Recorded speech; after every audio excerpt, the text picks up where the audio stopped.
ما شاء الله لا حول ولا قوة إلا بالله العلي العظيم. أعوذ بالله السميع العليم من الشيطان اللعين الرجيم. بسم الله الرحمن الرحيم. الحمد لله رب العالمين بارئ الخلائق أجمعين باعث الأنبياء والمرسلين. الصلاة والسلام والتحية والإكرام على أشرف الأنبياء والمرسلين خاتم النبيين الذي بعثه رحمة للعالمين سيدنا ونبينا وشفيعنا إن شاء الله أبي القاسم محمد. اللهم صل على محمد وعلى محمد. ثم الصلاة والسلام والتحية والإكرام على آله الأطيبين الأطهرين الأكرمين المعصومين المظلومين الذين أذهب الله عنهم الرجس وطهرهم تطهيرا. اللهم صل على محمد وعلى محمد. واللعنة الدائمة الأبدية الباقية على أعدائهم الشاكين فيهم والمنحرفين عنهم. أما بعد فقد قال الله تبارك وتعالى في القرآن الكريم. بسم الله الرحمن الرحيم. إنا علينا للهدى وإن لنا للآخرة والأولى. صدق اللهم صل على محمد وعلى محمد. اپنے عادت کے مطابق اور ہر خطیب و ذاکر کی عادت کے مطابق تھوڑا سا اگر سمٹ کے بیٹھیں گے تو زیادہ بہتر ہے. ارے سلوات. اللهم صل على محمد وعلى محمد. شب شہادت امام حسن عسکری علیہ السلام اللهم صل على محمد وعلى محمد. اور ایام اضحیٰ کی آخری شب کے حوالے سے یہ گفتگو، جس کے لیے قرآن مجید کی مسلسل دو آیتوں کی تلاوت کا شرف حاصل کیا گیا،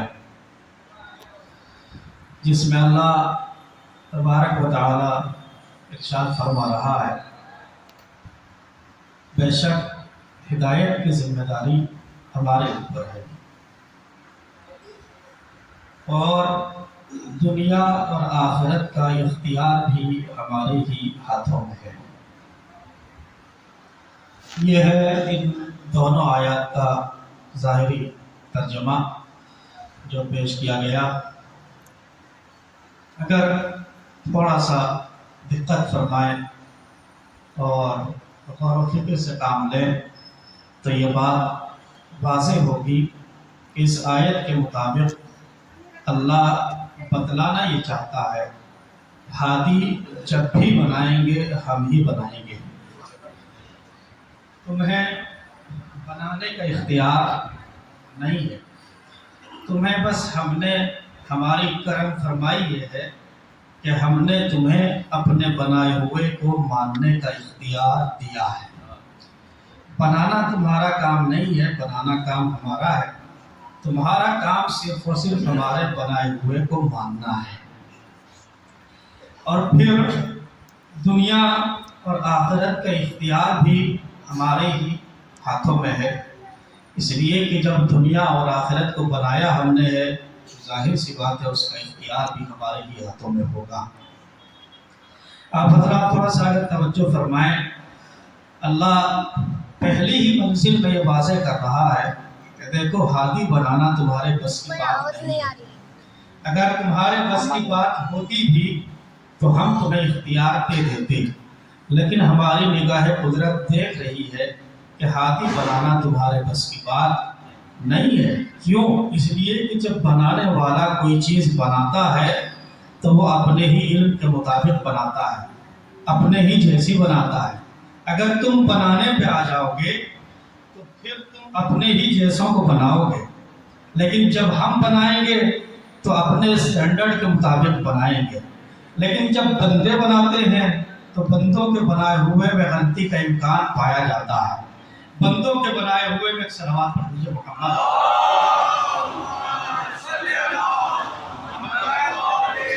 بڑی توجہ عزیزوں، بندوں کے بنائے ہوئے میں خطا کا امکان پایا جاتا ہے، گناہ کا امکان پایا جاتا ہے، لیکن اللہ جسے بھی بنا کے بھیجتا ہے اسے معصوم بنا کے بھیجتا ہے، خطا سے محفوظ کر کے بھیجتا ہے۔ توجہ میرے عزیزوں، انسان جب بھی بناتا ہے چونکہ خطا کا پتلا ہے لہٰذا اپنے ہی جیسے کو بنائے گا۔ جملہ کہہ دو اگر آپ حضرات متوجہ ہیں، ہم نے تاریخ میں دیکھا ہے کہ جب لوگ بنانے پہ آئے تو ایسوں کو بنایا کہ جو خود یہ کہتے ہوئے نظر آئے کہ ابھی تو مجھے خود ہدایت لینے کی ضرورت ہے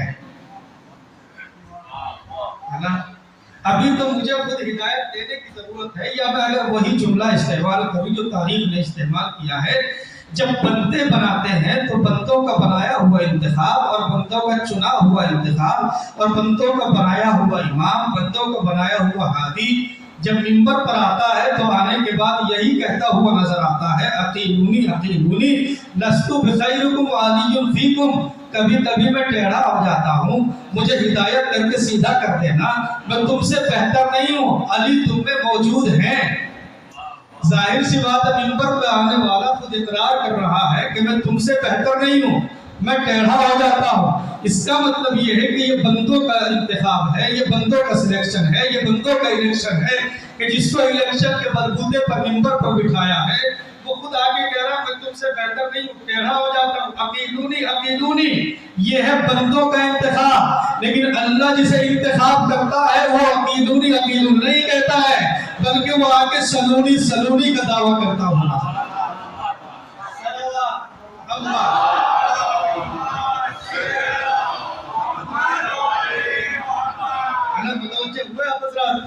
بنانا بندوں کے اختیار میں نہیں ہے، اللہ کے بنائے ہوئے کو صرف ماننا یہ بندوں کی ذمہ داری ہے اور بندوں کے اختیار۔ بڑی توجہ، کیا بنانا ذمہ داری ہے اللہ کی؟ ہادی بنانا اللہ کی ذمہ داری ہے۔ ہادی بنانا اللہ کی ذمہ داری۔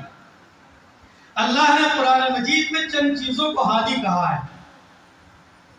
سب سے پہلے منزل میں اللہ نے خود اپنے آپ کو ہادی کہا۔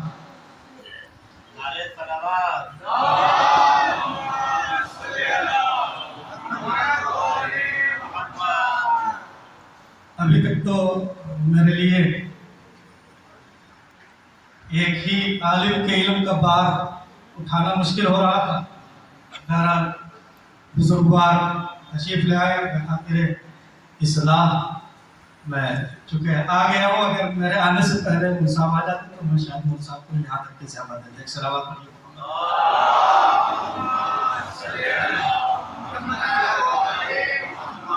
بڑی توجہ میرے عزیزوں، پہلی منزل پہ اللہ نے خود اپنے آپ کو ہادی کہا، اور پھر اپنے بعد اللہ نے اپنے بنائے ہوئے نبی کو رسول کو ہادی کہا، اور پھر تیسری منزل پر اللہ نے قرآن مجید کو بھی ہادی کہا، اور پھر اللہ کو اتنے ہادی کافی نہیں ہوئے، اللہ نے پھر امام کو بھی ہادی بنایا۔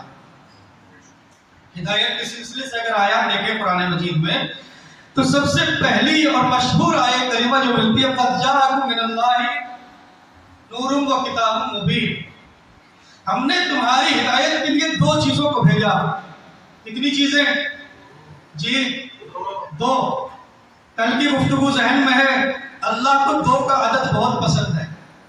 اللہ نے انسانوں کی ہدایت کے لیے دو کو بھیجا۔ کیا کیا بھیجا؟ ایک کتاب کو بھیجا، دوسرے نور کو بھیجا۔ آیت کے کلموں پر تھوڑی سی توجہ فرمائیں۔ قد جاءکم من اللہ نور و کتاب مبین۔ عالم اسلام کے جتنے بھی ترجمے ہیں سب اٹھا کے دیکھیں، سب نے کتاب مبین کا ترجمہ تو کیا ہے مگر نور کا ترجمہ کسی نے نہیں کیا۔ ترجمہ کیا ہوتا ہے؟ اللہ کی طرف سے انسانوں کی ہدایت کے لیے دو چیزیں آئیں، ایک نور آیا، دوسرے قرآن آیا۔ ایک نور آیا، دوسرے قرآن، دو چیزیں آئی، ایک نور، دوسرے کتاب مبین کا ترجمہ سب نے قرآن مجید کیا۔ بڑی توجہ، کتاب مبین کا ترجمہ ہوا قرآن۔ ترجمے کا اصول یہ ہے، علماء تشریف فرمائیں، ترجمے کا اصول یہ ہے جو لفظ پہلے ہوتا ہے اس کا ترجمہ پہلے کیا جاتا ہے، جو بعد میں ہوتا ہے اس کا ترجمہ بعد میں کیا جاتا ہے۔ لیکن یہاں پر مسلمانوں نے انصاف سے کام لیا ہے، آدھے کا ترجمہ خود کر دیا ہے، آدھے کا ترجمہ ہمارے لیے چھوڑ دیا ہے۔ کیا کہا؟ جاءکم من اللہ نور و کتاب مبین۔ اللہ کی طرف سے تمہارے پاس دو چیزیں آئیں، ایک نور آیا، دوسرے کتاب مبین قرآن آئی۔ جو لفظ بعد میں تھا اس کا تو ترجمہ سب نے کیا، لیکن جو لفظ پہلے تھا اس کا ترجمہ کسی نے نہیں کیا۔ آدھے کا ترجمہ آپ نے کیا تو آدھے کا ترجمہ ہم کرتے ہیں، تو ترجمہ اس طریقے سے ہوگا، اللہ کی طرف سے دو چیزیں آئیں، ایک اللہ کی کتاب قرآن، دوسرے اللہ کی طرف سے اللہ کا نمائندہ علی۔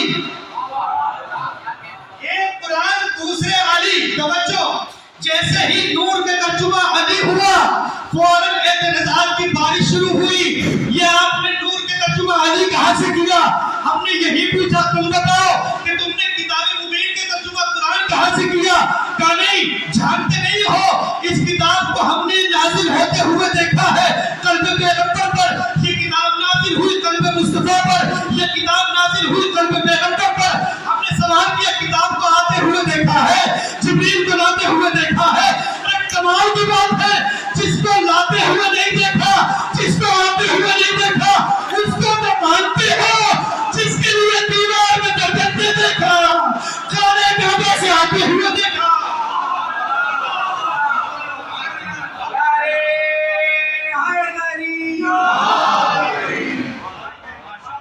جس کے لیے دیوار میں درجتے دیکھا۔ کبھی تو یہ کہتے ہیں کہ ہمیں غیب پر یقین نہیں ہے۔ بات قرآن کی آ گئی نا، کہتے ہیں شوزہ بھائی جملہ،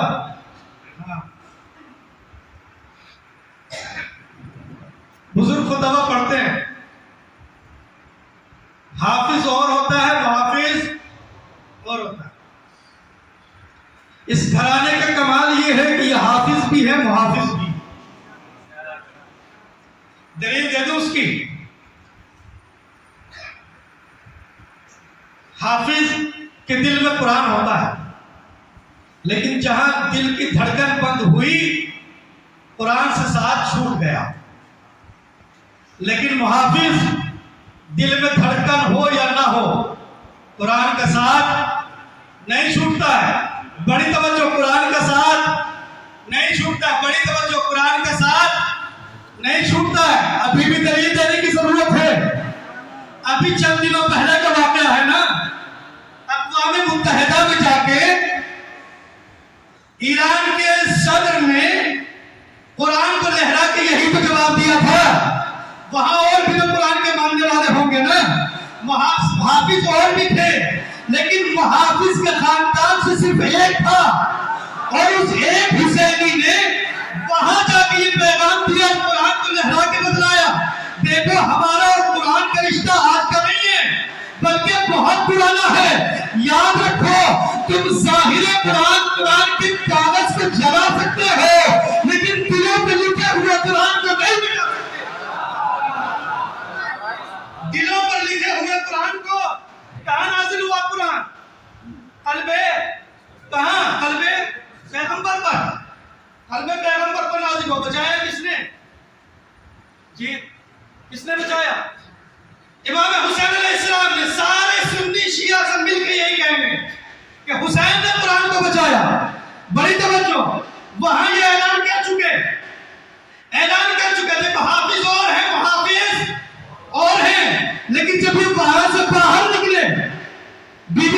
کر آگے بڑھا، اور آگے بڑھنے کے بعد کہنے لگا آپ یہاں قرآن کیوں لے کے آئے؟ یہاں تو دوسرے مذہب والے اپنی اپنی کتابیں لا نہیں سکتے، آپ کیسے لے کے آ گئے؟ بڑے قیامت کا جملہ میں نے اسی نے کہا، یہی تو کہا تھا نا مجھے یہ حوصلہ کربلا سے ملا ہے، مجھے یہ حوصلہ کربلا سے ملا ہے، مجھے یہ حوصلہ ایرے زیرے سے نہیں ملا، بلکہ مجھے یہ حوصلہ حسین سے ملا، میں نے یہ درس حسین سے لیا۔ یاد رکھیے حافظ اور ہے، وہ حافظ اور ہے، ارے وہ کیا قرآن کی حمایت میں بولیں گے، وہ کیا قرآن کی حفاظت کریں گے، جن کے بزرگوں نے اپنی جان کی حفاظت کے لیے جنگوں میں قرآن کو نیزوں پہ اٹھا لیا ہو۔ سلام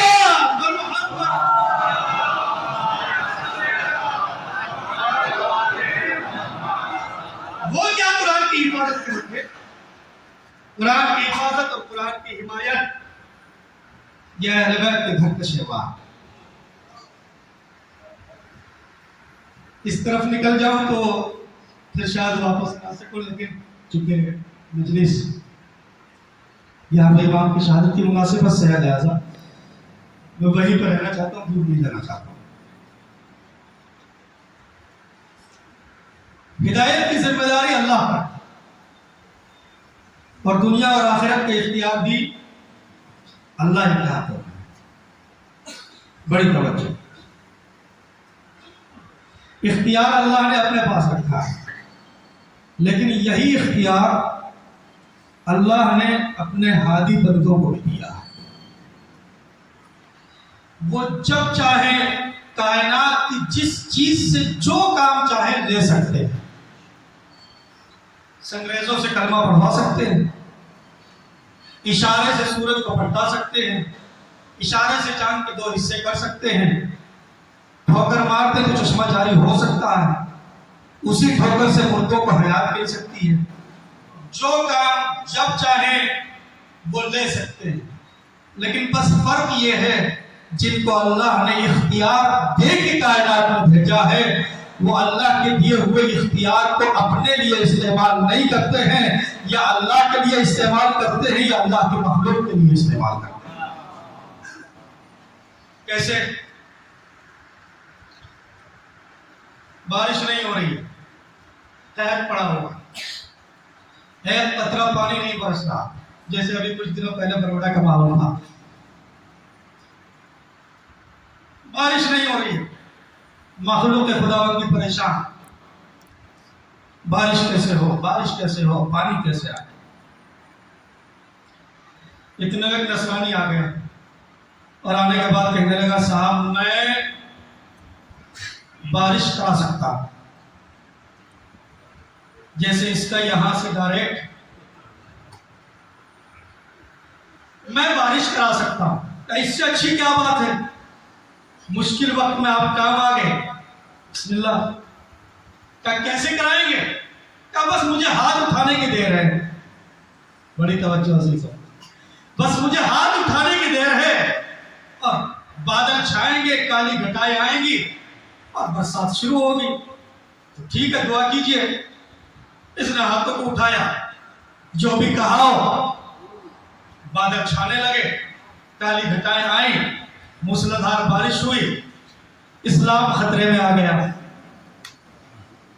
جیسے ہی بارش ہوئی لوگوں کا اسلام خطرے میں آ گیا۔ اتنے کچے مسلمان ہیں کہ ایک بارش کو دیکھ کے ان کا اسلام خطرے میں آ گیا۔ کہنے لگے صاحب اگر یہی ماحول رہا، ایک نصرانی کی دعا میں تو اثر ہے لیکن مسلمانوں کی دعا میں کوئی اثر نہیں، اگر ماحول یہی رہا تو لوگ اسلام چھوڑ کے نصرانیت میں داخل ہو جائیں گے۔ کیا کیا جائے؟ کچھ ایسا کیا جائے تاکہ لوگ اپنے اسلام پر باقی رہ سکیں۔ بادشاہ وقت نے بلایا علماء کو، اور بلانے کے بعد کہا ایسے ایسے معاملہ ہے، بارش نہیں ہو رہی، اس نے بارش کرا دی، لیکن اب اسلام خطرے میں ہے، اسلام کو بچانا تمہاری ذمہ داری ہے۔ بڑی توجہ، اسلام کے بڑے رکھوالے ہیں نا، لہٰذا اسلام کی حفاظت کی فکر کر رہے ہیں، در حقیقت یہ اسلام کی فکر نہیں ہو رہی ہے بلکہ اپنی حکومت کی فکر ہو رہی ہے. کیوں؟ اس لیے کہ اگر قوم ہاتھوں سے نکل گئی تو ظاہر سی بات ہے تو حکومت کس پہ کریں گے. لہٰذا جب بلایا گیا ادھر وہ نصرانی اکڑ رہا ہے. اور ظاہر سی بات اکڑے کیوں نہیں؟ چونکہ سب کو بارش جو کرا دی ہے، اکڑے کیوں نہیں؟ اور جب تک باطل کا مقابلہ باطل سے ہوتا ہے تو باطل اکڑتا بہت ہے، لیکن جب باطل کا مقابلہ حق سے ہو جائے تو پھر یہی باطل مرعوب ہو کے میدان چھوڑتا ہوا نظر آتا ہے. بڑی توجہ. علماء حیران، پریشان، فقہا، مجتہدین اس وقت کے پریشان، یہ کیا ہوا؟ آخر ایسا ہوا کیسے؟ کہانی بس اس معاملے کو ایک ہی شخصیت ہے جو حل کر سکتی ہے. اب وہ کون ہے؟ کہ جیسے اپنے زمانے میں علی دربار میں لوگوں کے مسائل حل کرتے تھے، ویسے ہی آج علی کا پوتا ہے کہ جو حل کر سکتا. کب بلایا جائے 11ویں امام کو؟ 11ویں امام آئے، ذرا کہیے تو صحیح ان سے جو یہ مسند پہ چڑھے ہوئے بیٹھے ہیں. آپ بھی تو خلیفہ رسول ہونے کے دعویٰ دار ہیں نا، آپ بھی تو حکومت کے دعوے دار ہیں، آپ بھی تو چڑھے ہوئے بیٹھے ہیں مسند پر. آپ خود ہی حل کر لیجئے، آپ خود ہی بتا دیجئے. کہا نہیں، ہم میں اور ان میں یہی تو فرق ہے. بڑی توجہ. ہم میں اور ان میں یہی تو فرق ہے. یہ دربار میں جاتے اس لیے ہیں تاکہ لوگوں کو پتا چلے محتاج کون ہے، مختار کون ہے. ہماری احتیاج بتلائے گی کہ اصلی امام کون ہے. ہماری نیاز مندی اور ہماری ضرورت بتلائے گی کہ اصلی امام کون ہے. بلایا گیا، آپ بھی حل کر لیجئے. کہا نہیں، ہم تو بس اتنا کہہ سکتے ہیں سرکار اگر آپ آ کے حل نہیں کریں گے تو ہم وہی کہنے پر مجبور نہ ہو جائیں جو ہمارے بزرگوں نے کہا تھا، سرکار اگر آپ نہیں آئیں گے تو ہلاکت ہمارا مقدر بن جائے گی. اگر آپ نہیں آئیں گے تو ہلاکت ہمارا مقدر بن جائے گی. آئے 11ویں امام، کیا معاملہ ہے؟ کہ مولا ایسے ایسے بارش نہیں ہو رہی. اس نے بارش رات کا اچھا ان ہاتھوں میں بڑے کرشمے ہیں. کہاں؟ مولا نے لیا نصرانی کو لے کے بیابان پہنچے. ہاتھ اٹھاؤ. اس نے ہاتھوں کو اٹھایا، دعا کرو. دعا کی، دعا ہونا تھی. پھر بادل چھائے، بارش ہوئی. امام نے اپنے برابر میں کھڑے ہونے والے کسی شخص سے کہا کہ جاؤ اس کے ہاتھ میں جو چیز چھپی ہوئی ہے اس کو نکال. سن لیا یہاں تک آپ نے؟ وہ شخص گیا، جانے کے بعد ہاتھ سے وہ چیز نکال لیا. یہ امام نے چیز نکالنے کا حکم نہیں دیا تھا بلکہ آسمان کو حکم دیا تھا کہ اپنے رحمت کو روک لے. ہاتھ سے وہ چیز نکلی، بارش رکی. جو دیکھنے والا مجمع تھا، یہ کیا ہوا؟ ان ہاتھوں کی وجہ سے ابھی تو بارش ہو رہی تھی لیکن اب کیا ہوا؟ وہ چیز جیسے ہی باہر آئی، بادشاہ وقت نے پوچھا بات کیا ہے؟ کہ بات یہ ہے کہ اس نصرانی کے ہاتھ کسی ولی خدا کی ایک ہڈی لگ گئی ہے اور اس ہڈی کی برکت سے جب بھی وہ ہڈی زیر آسمان آتی ہے تو اس ہڈی کی وجہ سے آسمان اپنے رحمت کے دروازے کھول دیتا ہے، لہذا بارش برسنا شروع ہو جاتی ہے. اب وہ ہڈی جیسے ہی ہمارے پاس آئی، بارش نے برسنا بند کر دیا. توجہ، امام نے خالی یہ نہیں بتلایا کہ ہڈی ہے، یہ بھی بتلایا کس کی ہے. ہاں، دو چیزیں سامنے آئی نا. ایک تو یہ بتلایا کیا ہے، دوسرے یہ بھی بتلایا کس کی ہے. بتلایا ولی خدا کی ہے. کس کی ہے؟ ولی خدا کی. ہو سکتا ہے کوئی کہے ان کو کیسے معلوم ہے کہ یہ ولی خدا کی ہے؟ ارے جس کے دادا کی تلوار نسل پیٹ پہ چلتی ہو اس کو یہ نہیں پتا کہ نصرانی کے ہاتھ میں کیا ہے. بتلایا ہڈی ہے اور پھر یہ بھی بتلایا کس کی ہے تاکہ دنیا اندازہ لگائے جب ایک ولی خدا کی ہڈی میں اتنے برسوں کے بعد بھی ایک کمال پایا جاتا ہے تو ان ذوات مقدسہ کا کیا کہنا ہوگا جن کے دوست رسول نے اپنا دوست کہا، جن کے دوست رسول نے اپنی دوست کہا. ان کا کیا عالم ہوگا؟ دو چیزیں بتلائی، ہڈی بھی ہے اور کس کی ہے یہ بھی بتلائی. ولی ہو گئے یا علی کہنے والے، ولی ہو گئے یا علی کہنے والے. ولیوں کی ہڈیوں میں بھی اللہ نے، جو ان کے در کے فقیر تھے، ان کی ہڈیوں بھی اللہ نے ایسی کرامات رکھی ہیں. بڑی توجہ. ہڈی کو لیا اور لینے کے بعد اپنے ہاتھ میں رکھا، بارش نے برسنا بند کیا. کچھ دیر جب گزری، امام نے مصلی بچھایا. بڑی توجہ. امام نے مصلی بچھایا، مصلی بچھا کے دعا کی. ہاتھ جیسے ہی بلند ہوئے، جیسے پہلے بادل چھائے تھے اس سے کہیں زیادہ کالی گھٹائیں پڑی اور پھر بادل نے برسنا شروع کیا. مولا سے سوال تو کرو، مولا جب اس نصرانی کے ہاتھ میں جا کے اس ہڈی کے برکت سے بارش ہو سکتی ہے تو کیا آپ کے ہاتھوں میں وہ کمال نہیں ہے؟ آپ بھی خالی ہاتھ اٹھا دیتے، بارش ہو جاتی.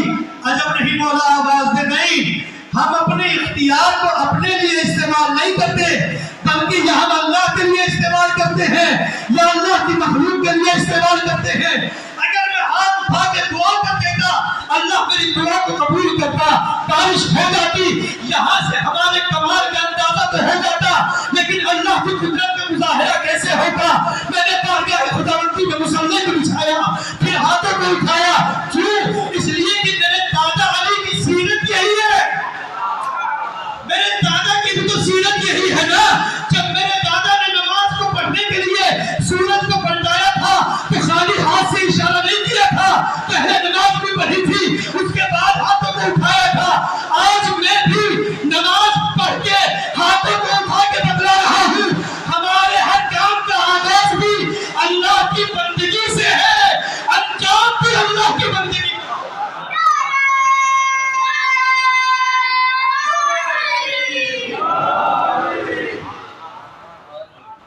ہمارے ہر کام کی ابتدا بھی اس میں اللہ کی بندگی پائی جاتی ہے اور ہر کام کی انتہا اور انجام میں بھی اللہ کی بندگی پائی جاتی ہے. ایک لقب ہے امام کا، کیا مشہور ہے؟ بولیے. کا تو پتہ ہی ہونا چاہیے. جو نام کے ساتھ بالکل ملا ہوا ہے، کیا ہے وہ؟ عسکری. کیا؟ عسکری. نام حسن ہے، لقب عسکری ہے. کنیت ابو محمد ہے، عسکری نام نہیں ہے، عسکری لقب ہے. تاریخ میں 2 حسن گزرے ہیں بس. ایک دوسرے امام، دوسرے 11ویں امام. اور حسن نام اللہ کی نگاہ میں اتنا مقدس اور بابرکت ہے کہ اللہ نے فرزند زہرا سے پہلے یہ نام کسی کا رکھا ہی نہیں گیا. کیوں؟ نام اس لیے منفرد رکھا اللہ نے کیونکہ جو آنے والی ہستیاں ہیں حسن اور حسین، یہ بھی منفرد ہیں. بڑی توجہ. لقب کیا ہے؟ عسکری. نام کیا ہے؟ حسن. عسکری کی 2 وجہ علماء نے بیان کی. ایک تو یہ کہ امام جس محلے میں رہتے تھے اس کا محلے کا نام عسکر تھا، لہذا اسی نسبت سے اور اسی مناسبت سے کہا جانے لگا عسکری. دہلوی، چھولسی، گجراتی، اسی طریقے سے عسکری. ایک وجہ یہ. دوسری وجہ، جب 10ویں امام کو ان کے وقت کے بادشاہ نے اپنے لشکر کا مظاہرہ کرنے کے لیے بلایا، چونکہ عربی میں لشکر کو عسکر کہا جاتا ہے، لہذا جب لشکر کا مظاہرہ کرنے کے لیے بلایا اور دیکھا امام نے لشکر کا، اب تو اپنا اختیار دکھا چکا، اب ذرا ہمارے اختیار کا تو مظاہرہ کر. ایک بلندی پر گئے اور جانے کے بعد ایک انگلی سے اشارہ کیا. زمین سے لے کے آسمان تک فوج کی فوج نظر آ رہی تھی. یہ اللہ کا لشکر ہے جس کو ہم اپنا لشکر بھی کہہ سکتے ہیں. بڑی توجہ. اسی کی وجہ سے دونوں اماموں کو کہا جانے لگا عسکری. 10ویں امام کو بھی عسکری کہا جاتا ہے اور 11ویں امام کو. بڑی توجہ. اسی وجہ سے چونکہ دونوں امام سامرہ میں مدفون ہیں، اسی وجہ سے حرمین عسکریہ، دونوں عسکری، باپ بھی عسکری ہے بیٹا بھی عسکری ہے۔ سوچیں جس گھر میں دو عسکری موجود ہوں اس گھر کی عظمتوں کا ٹھکانہ کیا ہوگا؟ دو عسکری، جیسے عسکری وہ ایسے ہی عسکری یہ، جس محلے میں وہ رہتے تھے اسی محلے میں یہ رہتے تھے، جس گھر میں وہ پروان چڑھے اسی گھر میں یہ بھی پروان چڑھے، جیسی الہی طاقت ان کے پاس ویسے ہی الہی طاقت ان کے پاس۔ مگر کیا فرق ہے دونوں میں؟ اللہ نے بس ایک کو ہی عسکری کے نام سے مشہور کرایا۔ بڑی توجہ، 10ویں امام مشہور نہیں عسکری کے نام سے، 11ویں امام مشہور ہے بس حسن عسکری۔ جانتے ہیں کیوں؟ تاریخ میں صرف 2 حسن ہیں، ایک حسن مجتبی، دوسرے حسن عسکری۔ باقی اماموں میں اگر آپ دیکھیں تو علی ملیں گے، محمد ملیں گے، جعفر ملیں گے، موسیٰ ملیں گے، لیکن حسن صرف 2 ہیں اور دونوں میں فرق بھی بہت بڑا ہے۔ فرق کیا ہے؟ ایک حسن نے اپنے دشمن سے مصلحت کے تحت صلح کی تھی، تو دشمن نے یہ کہہ کے دانا دینا شروع کر دیا، حسن تو ڈر گئے، حسن تو مغلوب ہو گئے، شامی روب و جلال کا مقابلہ نہ کر پائے، اس لیے سیاسی پر انتاختہ ہو گئے اور اس لیے اپنے دشمن کے سامنے گھٹنے ٹیک دیے۔ مگر ہاں اس حسن نے اگر صلح کی تھی تو دوسرے حسن نے اپنے دشمن کا مقابلہ کر کے بتلایا۔ خبردار کوئی نہ سوچے کہ حسن نے اگر خاموشی اختیار کر لی ہے تو ہر دور کا حسن خاموشی اختیار کر لے گا، نہیں، بلکہ میں اگر خاموشی اختیار کر بھی لوں تو میرے بعد میرا جو جانشین آئے گا اس کے انتقام ایسا ہے گا کہ جب وہ قیام کرے گا تو اس کے انتقام میں ہر جگہ ظلم کا خاتمہ ہے گا، ہر جگہ عدل و انصاف کا پرچم لہرائے گا۔ اور خبردار کوئی نہ سوچے کہ حسن خاموشی اختیار کر لیں گے، جو من چاہا وہ کر لو گے، نہیں، بلکہ جب کوئی انقلاب آنا ہوتا ہے تو ایک حسن کو خاموشی اختیار کرنا پڑتی ہے۔ حسن مجتبی نے خاموشی اختیار کی تھی تو انقلاب ایک کربلا سامنے آیا تھا۔ کیا وہ امام اگر انقلاب لائے گا تو اس انقلاب کو انقلاب مہدی کہا جائے گا۔ جب دنیا سے ظلم و جور کا خاتمہ ہوگا، ہر طرف عدل و انصاف کا بول بالا ہوگا، شیر اور بکری ایک ہی گھاٹ پر پانی پئیں گے۔ جہاں کوئی ظالم مطمئن نہیں ہو سکے گا، کوئی مظلوم ناامید نہیں ہو سکے گا، سارے مظلومین کی امیدیں بڑھ آئیں گی، سارے مظلومین کا اور سارے کمزور لوگوں کا قصاص اور انتقام لیا جائے گا۔ اسی انتقام میں امام کا ایک لقب ہے منتقم خون حسین۔ آخری شب ہے نا یا مزہ اور آخری پرسہ۔ آج کے پرسے میں اور پرسوں میں بڑا فرق ہے۔ جانتے ہو کیا فرق؟ فرق یہ ہے جس شہید کا پرسہ پیش کرتے ہو عام دنوں میں، وہ شہید بھی دنیا سے رخصت ہوا، ان کا پرسہ لینے والا بھی دنیا سے رخصت ہوا۔ مگر ہاں، آج جس امام کا ماتم کرنے کے لیے آئے ہو اس کا پرسہ لینے کے لیے پردہ غیب میں امام ابھی زندہ ہے۔ آپ کی آنکھوں میں آنسو آ گئے۔ آخری ایام میں مجھ سے کہا بھی گیا کہ مسائل تھوڑا سا زیادہ پڑھیے گا، یہ سوچ کے پرسہ دیجیے گا کہ امام کو پرسہ دے رہے ہیں اور اس امام کو پرسہ پیش کرو گے جو امام پردے میں بیٹھ کے یہ آواز دیتا جدِ مظلوم۔ اگر میری آنکھوں کے آنسو خشک ہو جائے تو میں آپ پر پانی کے آنسو نہیں بلکہ خون کے آنسو بہاتا ہوں۔ اجرکم اللہ، اجرکم اللہ۔ یہ جو امام پردے میں ہے، 2 جملے 11ویں امام کی شہادت سے متعلق بھی پڑھوں گا۔ یہ جو امام پردے میں ہے، اس کی مصیبت اور سید سجاد کی مصیبت کچھ ملتی جلتی ہے۔ جانتے ہو کیسے؟ جانتے ہو کیسے؟ 11واں امام جب دنیا سے رخصت ہو رہا ہے ظاہر میں نصیب ہے اعجاز امامت، امام زمانہ اپنے بابا کے سرحانے آ گئے اپنے بابا کے سرحانے. بابا دنیا سے جا رہا ہے، پردے میں رہنے والا امام اپنے بابا کے سرحانے آ گئے. مگر ہاں، جب اس کربلا کی مصیبت کے پردے میں رہنے والا امام دیکھتا ہوگا تو یقیناً خون کے آنسو بہاتا ہوگا. جبکہ مظلوم میں ظاہراً نصیب اعجاز امامت اپنے بابا کے سرحانے پہنچ گیا، لیکن اے میرے جب سید سجاد، جب تیرا بابا کربلا کی ریت پر بے گورے دفن کرا ہوا تھا،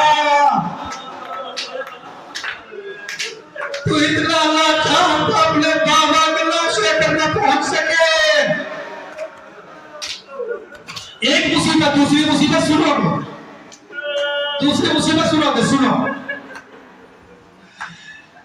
غسل ہوا، کفن ہوا 11ویں امام کو، اور جنازہ تیار ہوا. بڑی شان و شوکت کے ساتھ 11ویں امام کا جنازہ ہوا. اتنی شان و شوکت کے ساتھ جنازے کب اٹھے ہیں جتنی شان و شوکت کے ساتھ 11ویں امام کا جنازہ اٹھا ہے. مگر ہاں، جب نماز جنازہ پڑھانے کا موقع آیا تو امام زمانہ کے چچا آگے بڑھے. امام زمانہ نے ہاتھ پکڑ لیا. چچا، معصوم کو معصوم ہی نماز پڑھا سکتا ہے. سوچو کربلا کی مصیبت، معصوم کی نماز جنازہ صرف معصوم ہی پڑھا سکتا ہے. چچا، آپ میرے چچا ہیں، ٹھیک ہے، لیکن میں امام وقت ہوں، میں بھی نماز جنازہ ادا کراؤں گا. اللہ اکبر. لیجیے آگانا رو 11ویں امام کی نماز جنازہ تو ہو گئی، مگر ہاں، جب زینب نے اپنے بھائی کے لاشے کو دیکھا تو ایک آواز دی، کہیے میرے نانا صلی اللہ علیہ ملائکۃ السماء.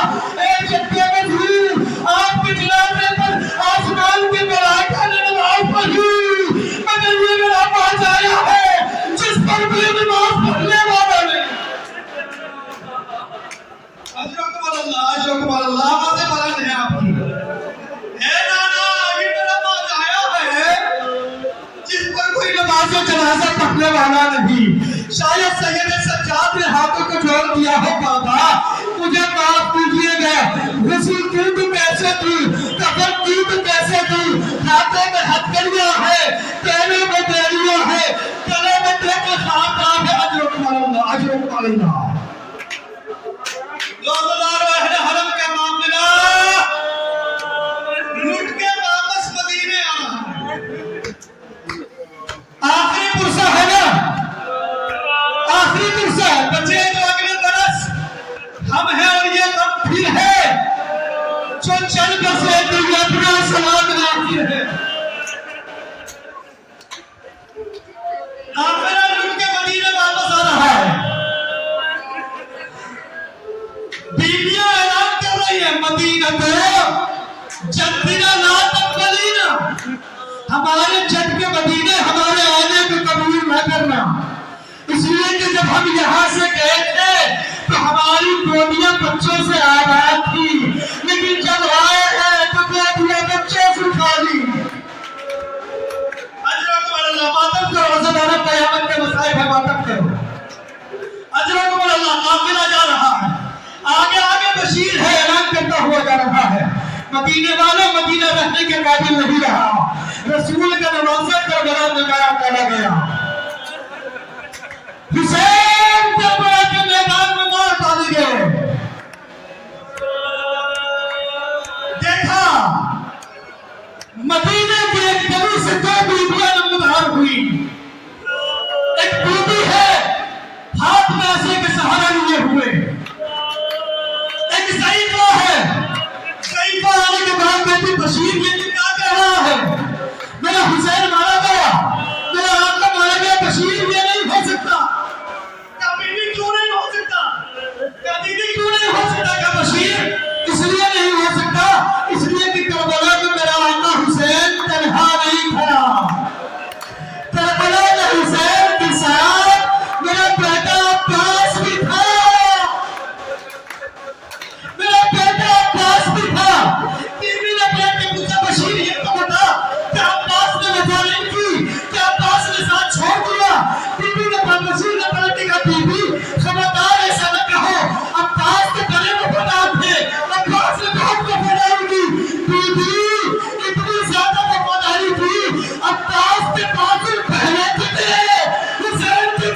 سچا تھا.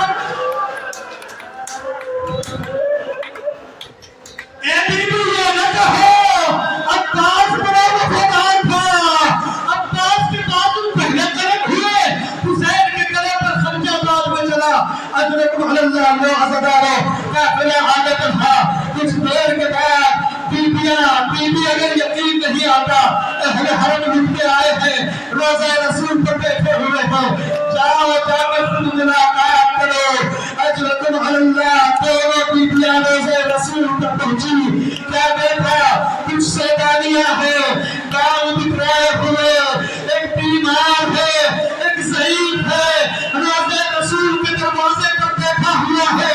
دونوں بیویاں آگے بڑھی اور جانے کے بعد ضعیف سے خطاب کر کے کہا سنو جملہ سنو.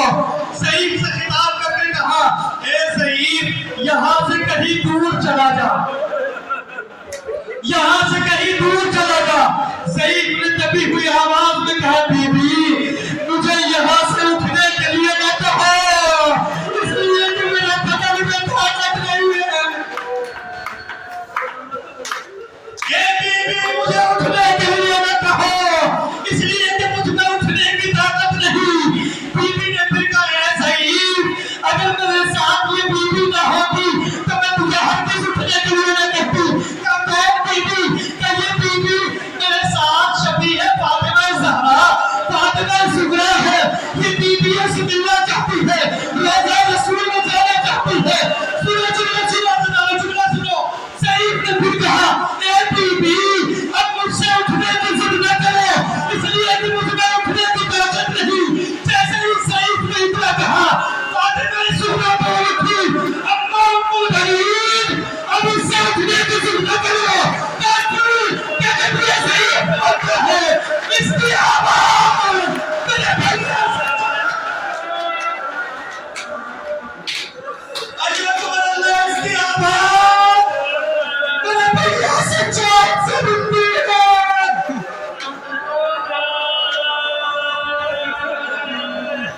اجرکم علی اللہ اب اس سے اٹھنے کی ضد نہ کرو اس لیے کہ جب یہ بولتا ہے تو اس کی آواز میرے سچاد سے ملتی ہے. بہن بھائی بغل گیر ہی ہے. بہن کربلا کے میدان میں تیرا سر مارا گیا.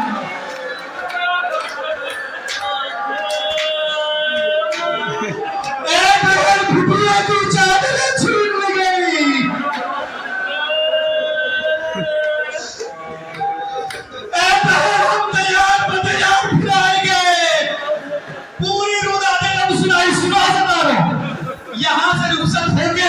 ایک جملہ اور پڑھ دوں. زینب نے خون بھرا اور نامہ قدر رسول پہ رکھ دیا. آواز دی نانا جان تو خدایا میں آئی ہوں. کٹوا کے سر حسین کا مانا بھائی کٹوا کے سر حسین کا اپنا بلائی کو ہے نانا. اگر یہ ہجوم نہ ہوتا تو میں آپ کے پاس میں میرے سینے کے نشان دکھا قبر میں دکھا کے نشان دکھاتی. آقا یہاں سے مدینے میں پہنچا. مدینے والے بنی ہاشم کے لوگ ملنے کے لیے آئے. جناب محمد حنفیہ سید سجاد کے پاس آئے. مولا کو سلام کیا. امام نے جگہ پہ سلام دیا. سنا بیٹا کیا گزری. چچا دادا کربلا میں مارا گیا. دادا کی عدالت میں زندہ و شام میں پھینک آ گئے. اے چچا رودا نے کم سنی. محمد حنفیہ نے ہاتھ بڑھائے. میری طرف دیکھا سنارو. محمد حنفیہ نے ہاتھ بڑھائے. بدلگیر ہونا چاہتے تھے. سید سجاد نے اپنے کو پیچھے کر لیا. آواز دی چچا ذرا دیکھ بار کے ہاتھ بڑھائیے. اس گردن میں تو کا نشان فاطمہ میں